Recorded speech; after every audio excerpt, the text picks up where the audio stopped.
What's up guys and welcome back to the channel. Today we finally have the new content, the guild versus environment, and this is so exciting. There are so many things to talk about around this content. We are going to talk about that in this video.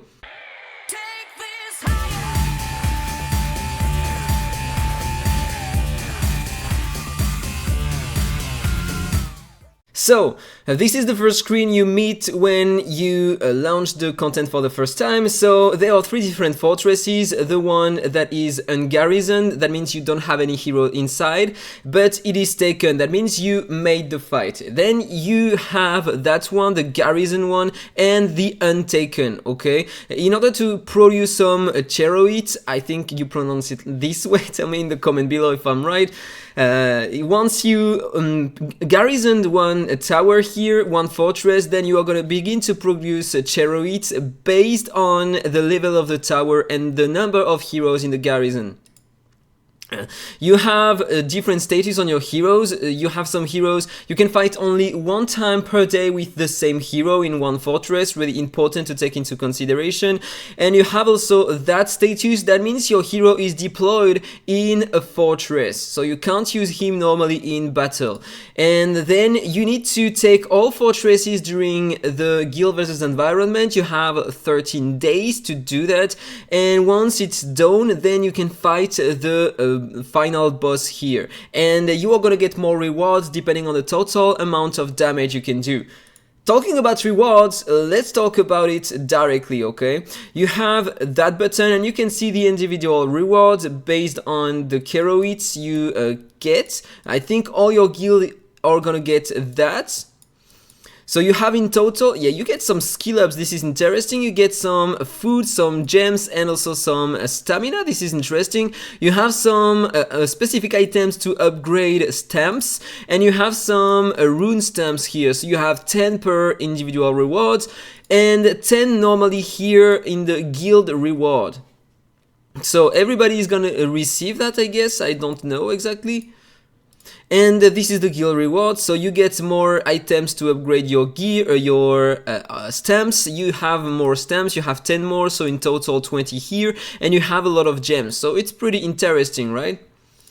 Then you have some individual rewards every time you you conquer a fortress. So you have different fortresses. As you can see, you can see above a fortress the player who defeated the enemy inside, so really interesting. And when you click on a fortress, you can have a look to the rewards given by the fortress, to the output per hour, and you have a bonus to get more output depending on the faction hero you are using inside. You get some bonuses here, and you know the guy who took the fortress, the number of garrison players, heroes in the fortress, you can have up to 10 heroes per fortress, 1 hero per player, so really interesting. And you have some bonuses here: attack rate, defense rate, and HP rate.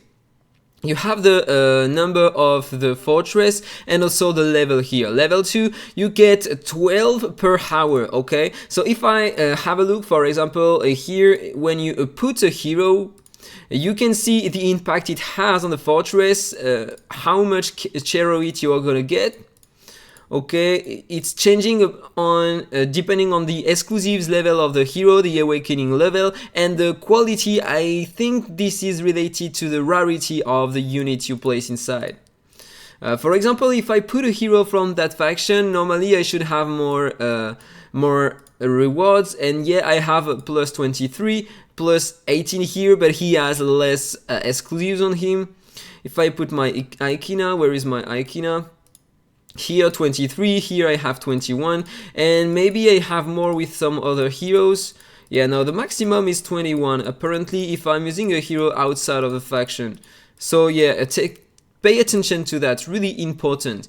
So you have the map here with all the fortresses. You can see the fortresses that are not taken yet, with different levels, and apparently you should take fortresses in the right order. All the level 1 first, then the level 2, then the level 3, and etc. Otherwise, if you if a level 3 fortress remains, then apparently enemies are gonna be stronger in level 4 and above fortresses. You can try to beat directly the fortress you want here, but it's not recommended apparently until you cleared all the fortresses below. So you have other stuff, you have the blessings.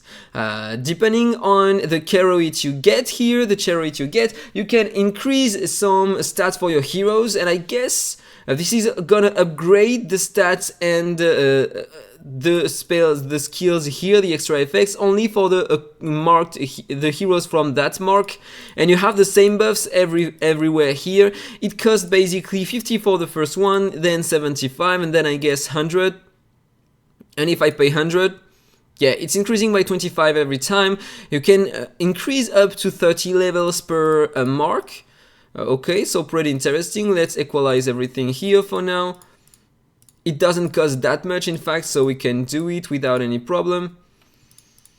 And as you can see, you get more base stats here, and once you reach the level 10 for one mark, you are gonna unlock that blessing. You are gonna get more HP, attack and defense at the beginning of each battle. The second one, you are gonna get a unique buff, increasing the damage dealt and reducing the damage taken by your heroes up to 10 layers. And the last one is gonna increase your turn meta at the beginning of the wave. And at the end of the owner's turn, you're also gonna get more turn meta. So it is really interesting, and I think we can go directly and try. Okay, it's increasing then, so pay attention to that. We are gonna put that here, level 10, and I guess this is the way to go. We want to equalize everything here, so we get the buffs on all heroes. I think this is the way to go. Tell me in the comment below, but I think I'm doing right by doing that, because normally you want to use different heroes. Okay, so next, the thing you want to see here, you have a chat related to the guild versus environment. You can see what players did what action, and you can put some messages to send messages to the guild. So it's interesting if you don't have a Discord or something like that. Otherwise, I would recommend to talk on Discord. Then you have the ranking instructions here. Yeah, I haven't talked about that, talking about the rewards. You have the guild rankings. It's gonna be displayed after the fight on the final boss, and depending on your score, then you are gonna have some rewards based on your guild ranking, okay? And then you are gonna have some individual ranking here, based on your own damage dealt on the boss. You are gonna have better items to increase the level of your stamps, and more stamps here. So this is really interesting. And here you get also event tokens. So it's great, because I love with the tokens buying some stamina in the shop. This is really nice. So I love that. Tell me what you think about that. But the rewards seems pretty nice. And normally you can get some extra rewards when you fight against, when you conquer a fortress. So we are gonna try that. Here, so you have to put one hero. Remember that when you put one hero, you can remove it directly without any how do you call that? Without any issue, okay? It's not gonna remove. You are still gonna be able to use the hero, I mean.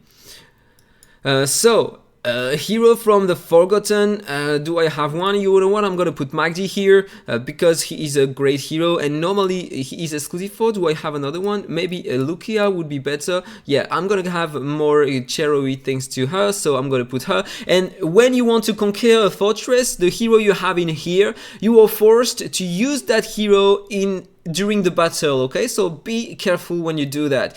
And then you click on challenge, and you have the enemies in front of you, and you have to use some heroes. But be careful, you can use only one time a day your heroes. So in here, I already have a DPS, so I'm gonna put a healer probably, and someone to control enemies, and I think it's gonna be okay. Enemies are only level 240, so I think this is not gonna be that hard for the level 3 fortress. Who can I put on my team? I'm gonna put Eden. You know what? I'm gonna put Eden. Then I'm gonna put Haley, probably. so I'm using low heroes. So I have some healers. I'm gonna need a shield up. Probably, you know what, I'm gonna put Wim. It's gonna be interesting. And maybe I can go with that. Maybe I can go with that. I'm not sure about that. I need to survive though. So you know what, I'm gonna use my Fiona. And we are gonna go with that. Only 4 heroes and try to see if I can beat the fight. I know anything about the difficulty here, so we are gonna see. So I can stun them. Okay, it's pretty easy. Look at the damage dealt by my support here. So normally I shouldn't struggle to do it. Look at that. Okay, really simple. Level 3 fortress. No difficulty at all, so I can just use my heroes like this and kill enemies super easy, so I can kill another one and increase my turn meta. Basic attack. Let's apply a shield so I'm not taking any damage. Yeah, they are not doing a lot of damage. Kill that hero. Even the poison damage are not great. So it's not really difficult to take fortresses with a low level. Okay, you have 3 waves. That's interesting. That's interesting. So let's stun them. Let's apply a consolidation. Let's try to kill Ogradis first because she is the highest damage dealer in front of me. Let's increase my attack. Okay, let's put an extra shield just in case. Let's kill that hero so I won't get frozen. Let's kill that hero so I won't take a lot of damage. Let's heal my heroes just in case and increase my speed. Severe Wound so he won't get that much heals. Kill that hero and kill that one. And last wave. Interesting, right? I wonder if high towers, high fortresses are gonna be really hard to beat. What is gonna be the level of enemies inside? I'm probably gonna do another video. I'm not sure. I don't want to try that today because I don't want to lose some heroes and the opportunity to get more fortresses today. So probably I'm gonna do another video later. Let's kill Anna. Let's kill that guy. Let's increase my turn meta. You know what? I can do that in auto. It's gonna work without any trouble. Pretty nice content so far. So that was the last level 3 fortress, so now we can attack fortresses level 4. And you get some Keroid here when you take some fortresses, interesting. And now I have my hero here. You can retreat, I don't know what it means. I can challenge it again. If I challenge it again, am I gonna get more rewards? Yeah, but I can't use that hero again. As you can see, she has that icon. That means I have to wait until tomorrow. I'm curious to see. So I got plus 20 stats here, and now I got that. No, you can get only one time the rewards here. And if you retreat, do you have to take again the garrison? No. If I retreat, I'm pretty sure that confirm retreating.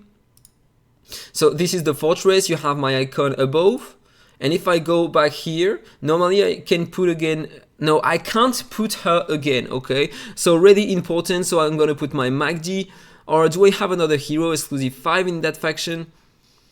You have the filters here, pretty nice, so Nameless Brotherhood, and yeah, okay, no, I have that hero. Okay, it's giving the same amount as my Lucia, so let's go with that. Perfect. So when you made a battle and retreat, you can't use again your hero. Last thing I want to talk about here, you have that, this is the button, and when you click here, you can have a look to the whole garrisons, okay? So apparently here there is a taken fortress without any hero garrison, so if I go here, I'm gonna have some more rewards if I put some foresters units, so I'm gonna put a forester unit here, and you know what, let's put, no, I don't want to put my Ogradis, I want her further in the adventure, so I'm gonna put that. I think this is the hero rewarding the most. I'm gonna put that hero, Taff. Perfect, so now we get a bit more rewards. No players participated in the garrison yet. Isn't it giving me some rewards? So you can have a look to the number of heroes garrisoned in all fortresses here, as you can see. Okay, it seems like I have to challenge it again. I thought I put a TAF here. Foresters I want. I want to confirm it. I have to challenge it again. You know what? Let's challenge it again. Because we are sure if I don't do the challenge here, my hero doesn't remain. It's a level 1 fortress, so normally it shouldn't be that hard to beat. So I'm gonna put Taff, I'm gonna put some other heroes. Let's put Barry. I don't have any gear on him, so it's gonna be interesting. It's gonna be enough normally. I'm gonna put... No, you know what? I'm not even gonna use him. I'm gonna use Makin and a healer probably. I'm gonna use her, and normally it should be enough. Let's do that in auto. Okay, absolutely no problem. Even my support can one-shot them. So the level 1 fortresses are really not hard to beat. So be careful with the garrisons. Make sure that you have at least 1 hero per garrison by taking Garrison, and now you have the bonuses, okay? And here, if you have a look normally, okay, I'm gonna click here again, and now that time you have a hero Garrison here. Here one more time, make sure that you are putting some heroes in garrisons up to 10 heroes, so it's really important if you want to acquire more Keroids. So here, Sunset Sages hero, Sunset Sages, what do I have? You know what, I have a cool tomb. It's gonna give me only 9, and here it's gonna give me 15, 13, so I'm gonna put that hero. No, I want to use that hero further, so I'm gonna put that, okay, it's gonna be enough. And what if I put that? Okay, only 4, so I'm gonna put that hero. And do I have to challenge it? You have to challenge it every time you want to put a hero in the garrison? That's interesting, right? Okay, so I understand why there isn't many players in all fortresses. There is another level 3 here, so I'm gonna think about what I'm gonna do. You have some filters here. You can see all the level 1, the level 2, the level 3 fortresses. You can have a look to the ungarrisoned fortresses, to the garrison, and to the untaken. So in terms of interface, this is really great. Oh, and something really interesting I found out on the French video, so I wanted to talk about that. If you have a look to that garrison, for example, this is a level 4, enemies level are gonna increase by 40, and so it's gonna be way more difficult than before. And so you are gonna see, I'm gonna put some heroes because I tried with that on the French video. It's gonna be really interesting. So I'm gonna use that hero here, confirm, and I'm gonna challenge the fortress. And I tried to beat it with that hero, that unit, and also that one.